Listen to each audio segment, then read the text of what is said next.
अपनी खराब आदतों पर विजय हासिल करने से ज्यादा आनंददायक इस जीवन में और कुछ नहीं है। हमारा जीवन जो है आदतों के समूह का एक बड़ा बंडल है और उस बंडल में जितने अच्छी आदतें रहती हैं हमारा चरित्र ऊंचा होता है, हम जीवन में अच्छे कर पाते हैं, स्वस्थ रहते हैं, प्रसन्न रहते हैं, नाना प्रकार के सुख हमें अच्छी आदतें देते हैं। परंतु कभी कभी हम अपने जीवन में अपनी खराब आदतों के कारण कई प्रकार के संकटों से जूझते हैं, दुख पाते हैं, नुकसान उठाते हैं, फिर भी उसे हम छोड़ नहीं पाते।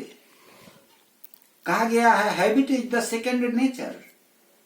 आदतें जो है हमारी प्रकृति बन जाती हैं, परंतु अटल विश्वास, प्रबल इच्छा शक्ति के बदौलत हम अपनी आदतों को भी सुधार सकते हैं।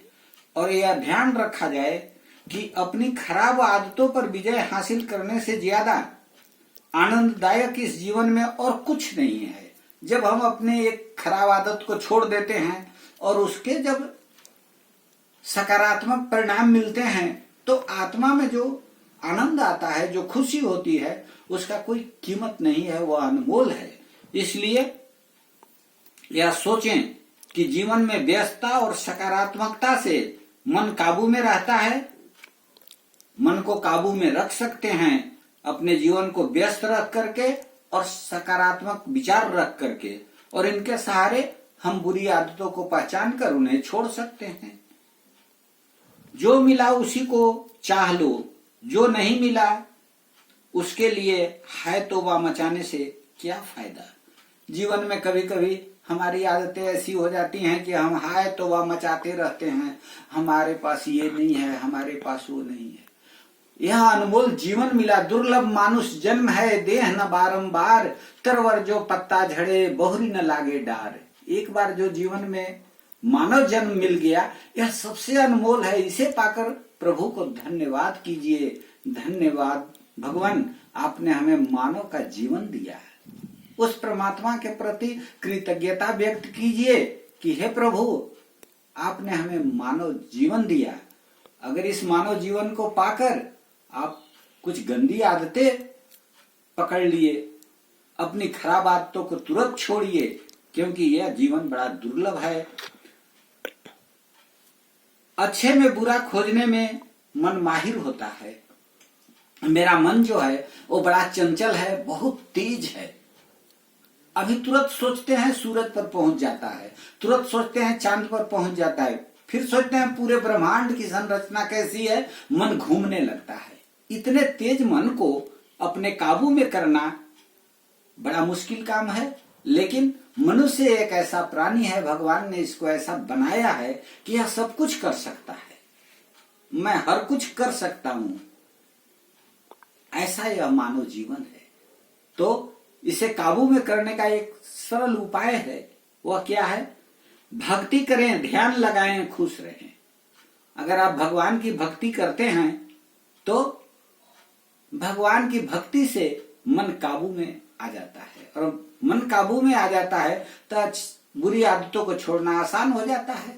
और हमारी अगर बुरी आदतें छूट जाती हैं, जीवन में अच्छे आदतें बन जाते हैं, प्रातः काल जगना, सकारात्मक विचार रखना, अपने काम को प्रवीणता पूर्वक करना, सदा मुस्कुराते रहना, दूसरे की भलाई करना, ये सब अगर हमारे आदतों में शुमार हो जाते हैं तो फिर कहना ही नहीं है, आपका जीवन धन्य हो जाता है। इसलिए हमें अच्छी किताबें पढ़नी चाहिए, अच्छे लोगों के संपर्क में रहना चाहिए, अच्छा बात सोचना चाहिए, बुराई में अच्छाई खोजनी चाहिए। अगर किसी ने आपका बुरा कर दिया, उसमें कुछ अच्छाई है, उसको ढूंढ निकालिए।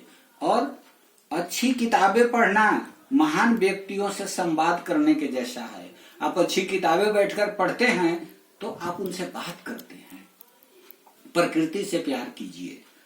इसलिए तुम्हारी आदत है सर्वोपरि मन में कहीं, मन की गहरी इच्छा कहूं या ना कहूं, इसे पूजा, पर तुम्हारी आदत से अच्छा नहीं कुछ दूजा।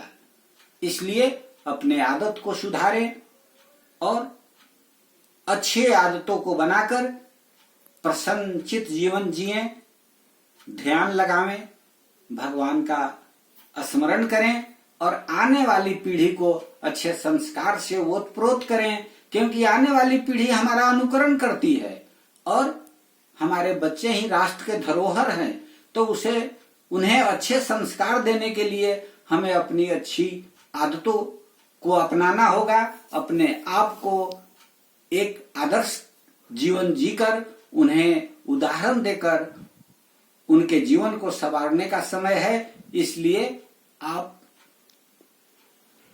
खराब आदतों को छोड़ें, अच्छी आदतों को अपनावें और जीवन में बच्चों को उच्च कोटि का अनुकरणीय संस्कार देकर उन्हें आने वाले समय की चुनौतियों के लिए तैयार करें। धन्यवाद।